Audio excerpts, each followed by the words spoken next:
Hi, my name is Jennifer and I am a STEM ambassador here at Reedley College. I am a marine biology major and I will be demonstrating a popsicle stick catapult along with Payton today.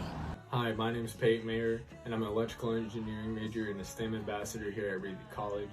And like Jennifer said, we're going to take a look at the popsicle stick catapult. We're going to show you how to make it first, then the science behind it, then we're going to show you it in action. Hope you enjoy.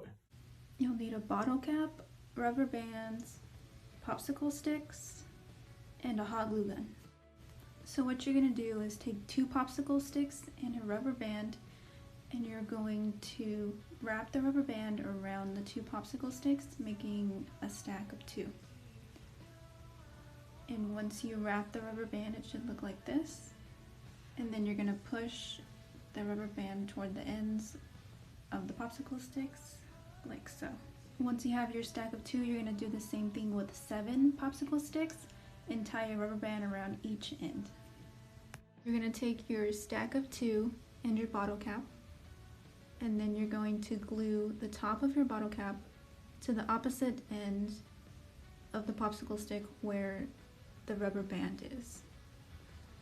It should look like this when you're done. When the glue from your bottle cap is dry, you're going to take your stack of 7 and wedge it in between your stack of 2.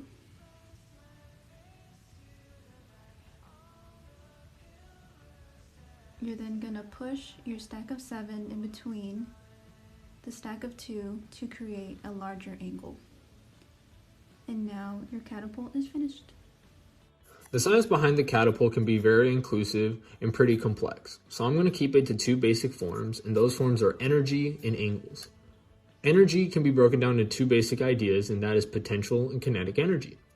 For example, potential energy is the energy of an object while it's not moving. Kinetic energy is the energy of an object while it is moving. So, say we had an object here at rest, that would be its potential energy. When the ball is launched to the air, that'll be its kinetic energy. Now, if we take a look at this object and we were to launch it, we would have to then pull it back, maximizing its potential energy. And as we release it, that potential energy is converted into kinetic energy, launching the ball through the air. Therefore, they can equal each other. Now, the more we pull this back, this popsicle stick back, the more potential energy or simple energy we are creating. Well, that also increases our velocity. Now, velocity and angles of this catapult work proportionally.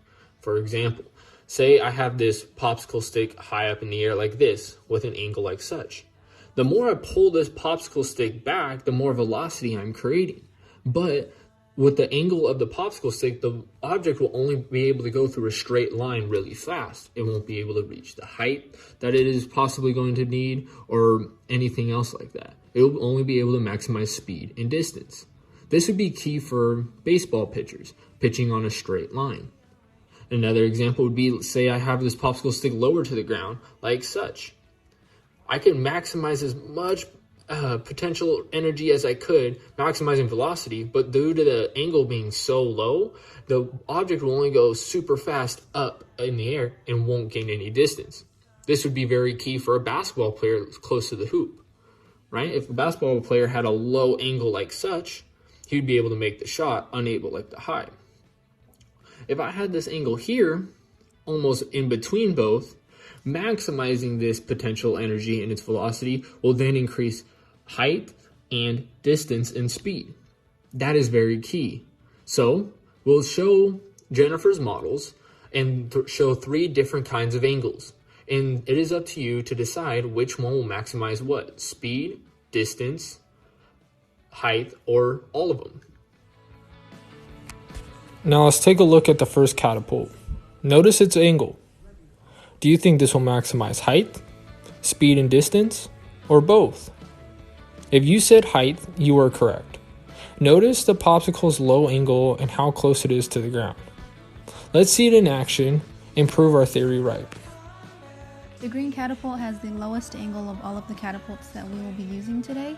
The first object that you're going to see being launched is a foil ball, and the next is an eraser. Let's take a look at the next catapult. Notice its angle. Do you think this will maximize height, speed and distance, or both? If you said speed and distance, you are correct. Notice the high angle and how further away the popsicle stick is away from the ground. Now, let's see it in action.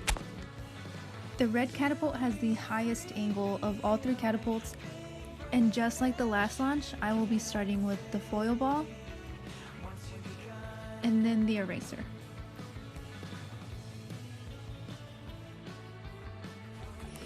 Now let's take a look at the final catapult.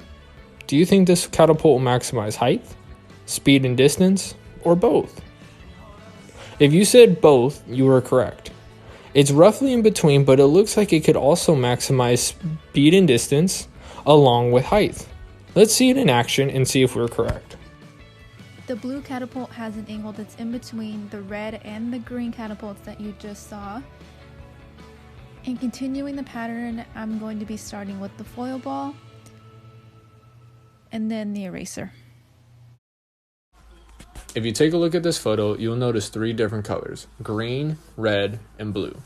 Green represents the catapult with the popsicle stick lower to the ground. Red represents the catapult with the popsicle stick higher above the ground. And blue represents the catapult with the popsicle stick in between the 2 angles of red and green.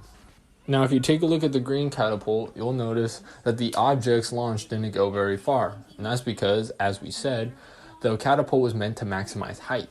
Now, if you take a look at the red catapult, due to the high angle of the popsicle stick, the objects went at a straight line, not being able to maximize the total distance, but maxing the speed of that object. If you take a look at the blue catapult, the launch of the eraser is a good representation of how it maximized both speed and distance and height.